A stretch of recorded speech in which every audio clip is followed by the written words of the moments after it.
بسم اللہ الرحمن الرحیم۔ حضرت سید داتا گنج بخش علی حجویری کی ولادت باسعادت افغانستان کے معروف شہر غزنی میں 400 ہجری کو ہوئی۔ آپ رحمۃ اللہ علیہ نیک اور شرافت کے پیکر سعادت خاندان کے چشم و چراغ تھے۔ سید داتا کا اسم شریف علی، کنیت ابو الحسن اور لقب داتا گنج بخش ہے۔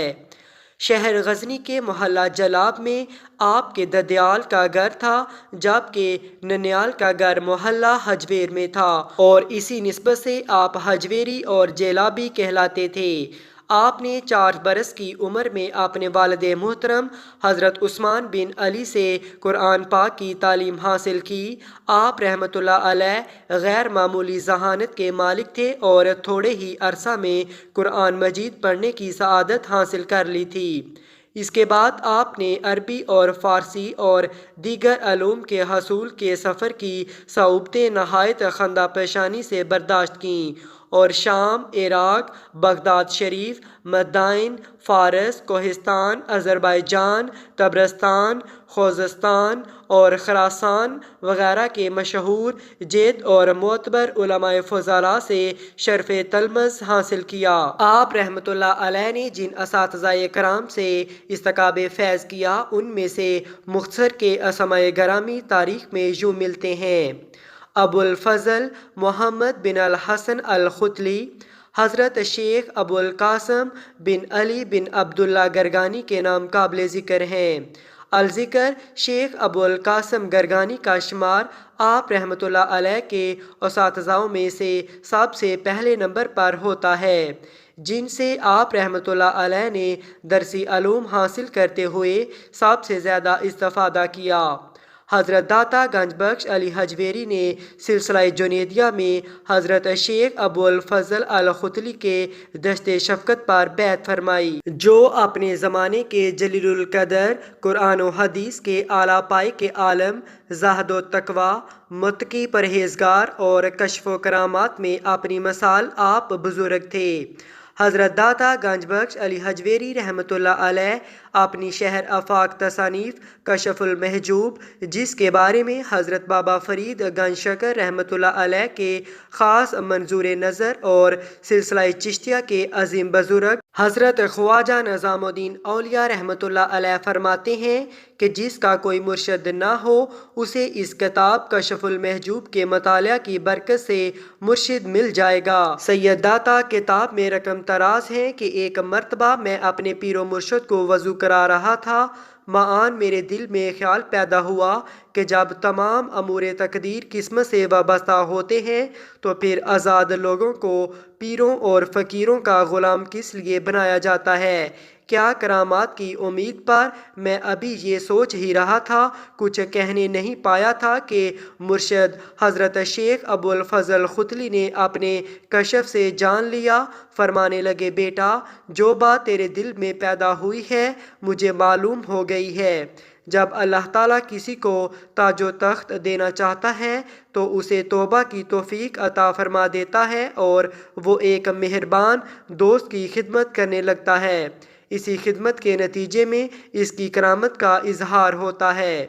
حضرت سید داتا گنج بخش علی حجویری رحمۃ اللہ علیہ ایک اور جگہ فرماتے ہیں، ایک دفعہ میں اپنے پیر و مرشد حضرت شیخ ابو الفضل ختلی رحمۃ اللہ علیہ کے ساتھ بیت الجن سے دمشق کا سفر کر رہا تھا کہ راستے میں بارش ہو گئی، جس کی وجہ سے بہت زیادہ کیچڑ ہو گیا اور ہم بہت ہی مشکل سے چل رہے تھے کہ اچانک میری نظر پیر و مرشد پر پڑی تو کیا دیکھتا ہوں کہ ان کا زیب تن کیا ہوا لباس بھی خشک ہے اور پاؤں مبارک پر بھی کیچڑ کا کوئی نشان نظر نہ آیا۔ مجھے بڑی حیرت ہوئی۔ دریافت کیا تو آپ رحمۃ اللہ علیہ نے ارشاد فرمایا کہ ہاں، جب سے میں نے پروردگار عالم پر توکل کرتے ہوئے ہر قسم کے وہم و شبہ کو خود سے دور کر دیا ہے اور دل کو حرص و لالچ کی دیوانگی سے محفوظ کر لیا ہے، تب سے اللہ رب العزت کی ذات مقدس نے میرے پاؤں کو کیچڑ سے محفوظ رکھا ہے۔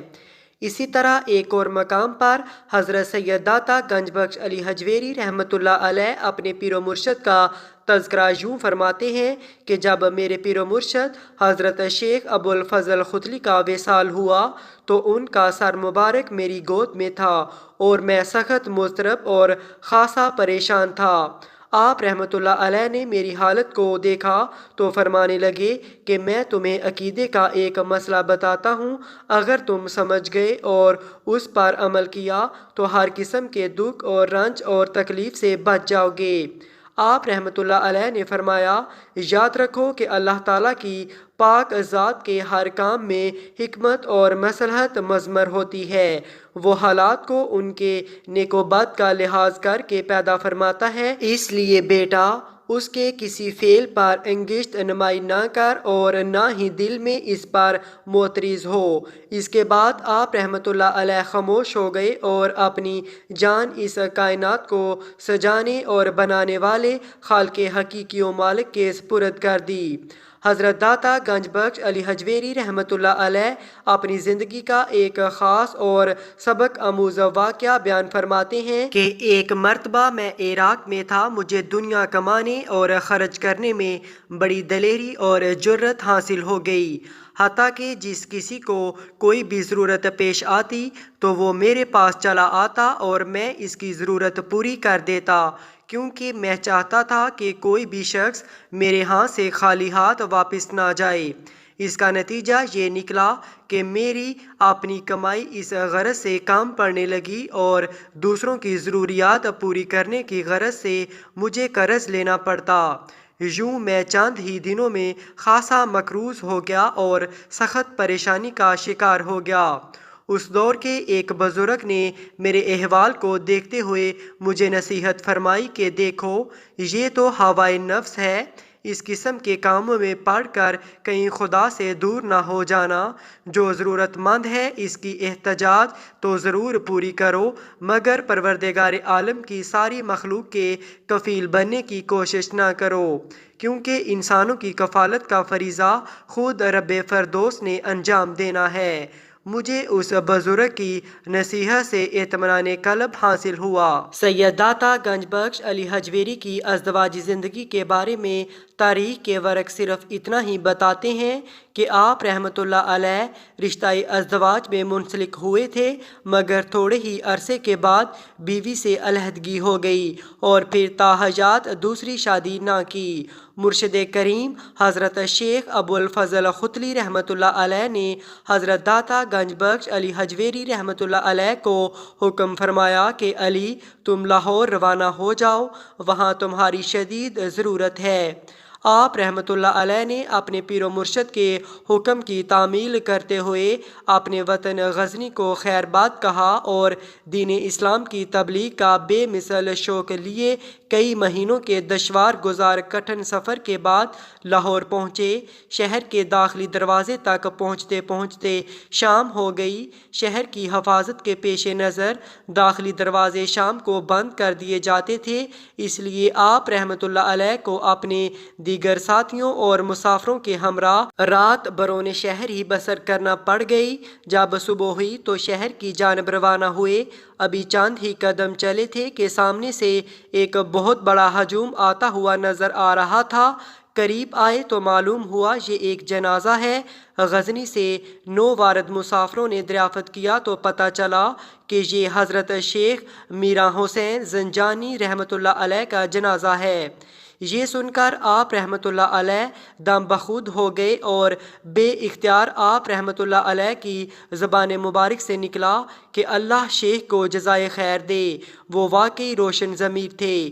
جب جنازے کے شرکاء نے آپ رحمۃ اللہ علیہ کا یہ عجیب فقرہ سنا تو استفسار کیا تو آپ رحمۃ اللہ علیہ نے انہیں پورا واقعہ سنا دیا۔ جب لوگوں کو پتہ چلا کہ آپ رحمۃ اللہ علیہ حضرت شیخ حسین زنجانی رحمۃ اللہ علیہ کے پیر بھائی ہیں تو انہوں نے جنازہ پڑھانے کا اصرار کیا، اور یوں سید داتا گنج بخش علی حجویری رحمۃ اللہ علیہ نے لاہور میں پہلا جنازہ پڑھایا اور پھر تدفین کے عمل سے فارغ ہو کر شہر کی جانب روانہ ہوئے اور پھر لاہور میں مستقل سکونت اختیار فرمائی۔ شاعر مشرق اور اپنے دور کے مرد قلندر حضرت علامہ ڈاکٹر محمد اقبال رحمۃ اللہ علیہ نے اسی تناظر میں فرمایا تھا، نگاہ ولی میں وہ تاثیر دیکھی، بدلتی ہزاروں کی تقدیر دیکھی۔ سید داتا کی نگاہ فیض کا اظہار، خواجگان چشت کی آنکھوں کی ٹھنڈک، غریب نواز حضرت خواجہ معین الدین چشتی اجمیری رحمۃ اللہ علیہ نے بھی فرمایا۔ جب ایک بار خواجہ غریب نواز رحمۃ اللہ علیہ لاہور تشریف لائے اور حضرت داتا گنج بخش علی حجویری رحمۃ اللہ علیہ کے مزار اقدس پر حاضری دی اور ایک حجرہ میں 40 دن کا چلہ کاٹا اور عبادت و ریاضت میں مصروف رہے، اس دوران حضور داتا صاحب نے جو فیض و برکات کی بارش آپ رحمۃ اللہ علیہ پر کی، اس کا اندازہ خواجہ غریب نواز ہی لگا سکتے ہیں۔ جب خواجہ معین الدین چشتی اجمیری رحمۃ اللہ علیہ چلہ سے فارغ ہو کر رخصت ہونے لگے تو بے ساختہ خواجہ غریب نواز رحمۃ اللہ علیہ کی زبان مبارک پر داتا علی حجویری رحمۃ اللہ علیہ کے لیے بطور خاص یہ شعر جاری ہوا کہ گنج بخش فیض عالم مظہر نور خدا، ناکسارا پیر کامل کاملارا رہنما۔ اس مرد خدا کی زبان مبارک سے نکلا ہوا یہ شعر اس قدر زبان زد عام ہو گیا کہ جس کی گونج 4 سو پھیل گئی اور لوگ آپ رحمۃ اللہ علیہ کے آستانہ سے فیض پانے لگے۔ 19 صفر 465 ہجری بمطابق 1087 عیسوی کو آپ رحمۃ اللہ علیہ وصال فرما گئے۔ آپ رحمۃ اللہ علیہ کا سالانہ عرس مقدس 19 صفر کو انتہائی عقیدت و احترام اور شجاع شان طریقے سے منایا جاتا ہے، جس میں نہ صرف پاکستان بھر سے بلکہ بیرون ممالک سے بھی آپ رحمۃ اللہ علیہ کے عقیدت مندوں کی کثیر تعداد شرکت کرنے کا شرف حاصل کرتی ہے اور فیض پاتی ہے۔ سبحان اللہ۔